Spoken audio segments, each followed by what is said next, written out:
What's up, everyone? It's me, your Studio John Valencian. Welcome back to Truly Asia Diaries. A mega love shoutout mga ka-Jeromantics all over the world. Yes, we are back for another reaction video for Jerome Ebardome's performance with a KDR band, and this is for the song Suspicious Mind. Yes, first time ko itong mapapakinggan, guys, Suspicious Mind. Parang interesting tong song na to. And of course, this is performed by Jerome Ebardome, the clone of Elvis Presley of the Philippines. Kaya naman excited tayo for this one. But before proceed, if you're new to the channel, please don't forget to like our video and also subscribe to Truly Asia Diaries. So what are we waiting for? Let's go. Check this out. All right, we are playing in 3, 2, 1, and go. Here it is, guys.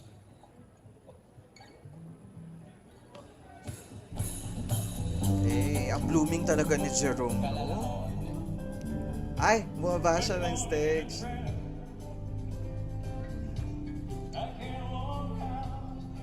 Eh.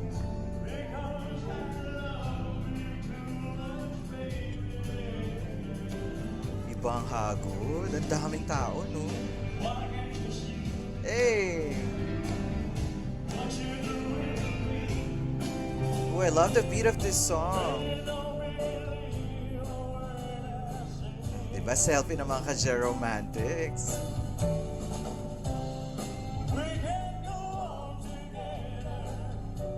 Ganda nung high notes na yun. We can go on together with a suspicious mind. Parang about ano to, no? Pagdududa ng loved one. Mga backup singers natin dyan. Oh, ang pogi naman ni Jerome. Grabe, super blooming. At ang hairstyle niya, very Elvis. I love it. Ay, nakita niyo ang spice ng Jerome. Very approachable. And that smile, no? Would I still see suspicion? Parang reassuring. Diba? Cute, my baby.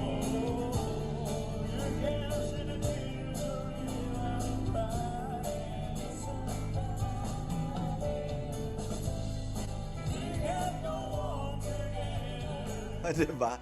Gusto niyo yun na habang kumakanta talaga siya, eh, nakakasmile pa siya sa picture ng bonggang-bongga.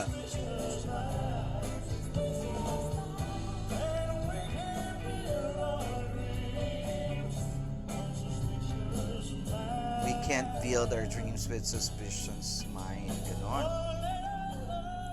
Wow. Hold on, guys.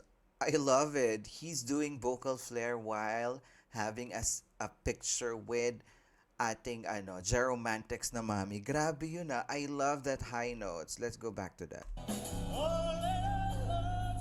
Wow.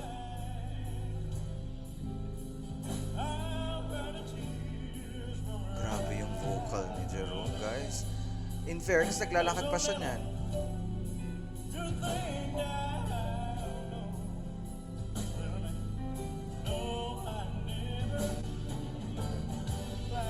Lambing ng boses. Love it.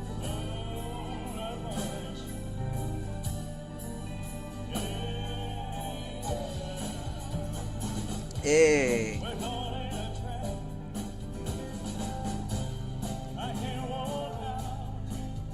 That is so nice, no? He's given the chance to take pictures with the Jeromantics para naman mas full yung experience. Guys, kung isa kayo sa mga nakapagpa-picture kay Jerome, share your experience in the comment section. Pag-usapan natin yan.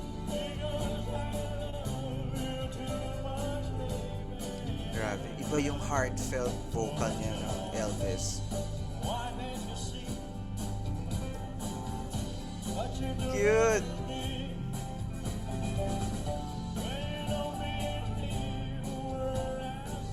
Diba? Ang mga ka-Jeromantics natin, oh.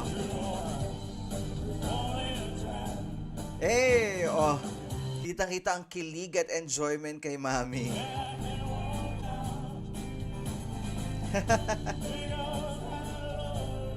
Parang ang tangkad ni Jerome, no?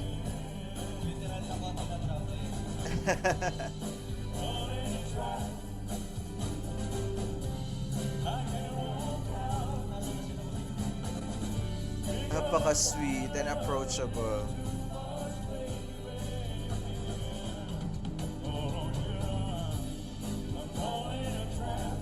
Eh,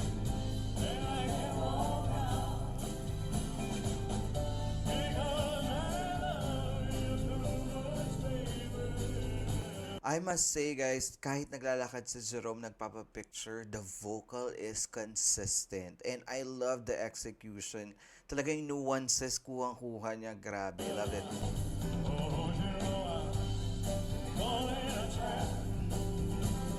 We caught in a trap. And I can't walk out. Ah, grabe. Pagdududa talaga, no? Ah, because I love you too much. Eh.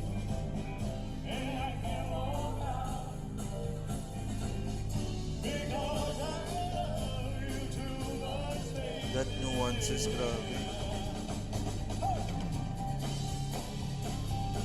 Eh.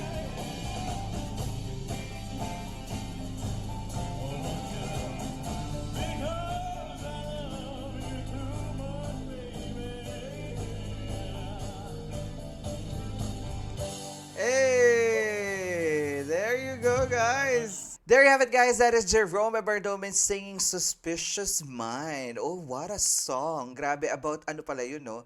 So, pagdududa yung mga suspicious mind. Kasi alam mo naman, lalo na yung mga Pilipino, advance mag-isip. Charit.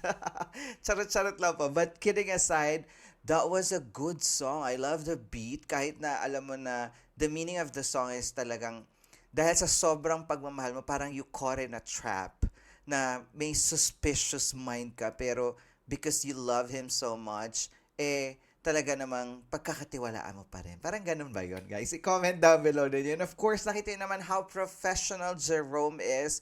Super duper professional in terms of approaching people and as well taking pictures. Kasi ngayon, sa panahon ngayon, super easy access na, guys, especially with this kind of event. 'Di ba? Super approachable ni Jerome and of course kahit na nagpapapicture siya, eh talaga naman tuloy-tuloy ang kanyang performance and very smooth ang kanyang vocals. Grabe, I love listening to it. I enjoyed watching it and I had so much fun. I know that you had so much fun too, kaya naman comment down below how was your experience, lalo na sa mga nakanood nito ng live. Ikwento niyo yan sa comment section. Of course, if you enjoyed this reaction video, please don't forget to give it a thumbs up. And if you're new to the channel, please do subscribe and hit the notification bell. Once again, my name is John. This is True Asia Diaries. I'll see you on my next one. Spread happiness, guys. Bye for now.